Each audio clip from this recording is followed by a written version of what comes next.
চলে এলাম আর একটা নতুন মিনি ব্লগ নিয়ে। তো তোমরা সবাই ভালো আছো? তাই ঠান্ডাতে এখানে প্রচণ্ড কিন্তু ঠান্ডা পড়েছে, সবাই সাবধানে থেকো। আর বাইরে বেরিয়ে এসে দাঁড়িয়েছে, আর দেখো এটা দৌড়ে চলে এসেছে। গেট খোলার শব্দ পেলে পরেই চলে আসে এভাবে দৌড়ে। সাথে সাথে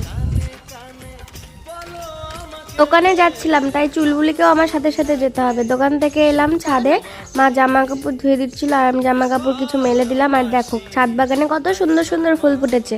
ঠান্ডার টাইমে এখন তো ফুল হবেই। আর এগুলো সব নতুন গাছ কিনেছি, এখনও লাগানো হয়নি, এগুলো সব লাগাবো। প্রচুর গাছ কিনেছি এবার, কারণ ছাদ বাগানটাকে ভরাবো এই কারণে। আর এইখানে যে দুটো গাছ দেখতে পাচ্ছ, এই একটা গাছ, এই গাছটার বয়স হলো 2 বছর।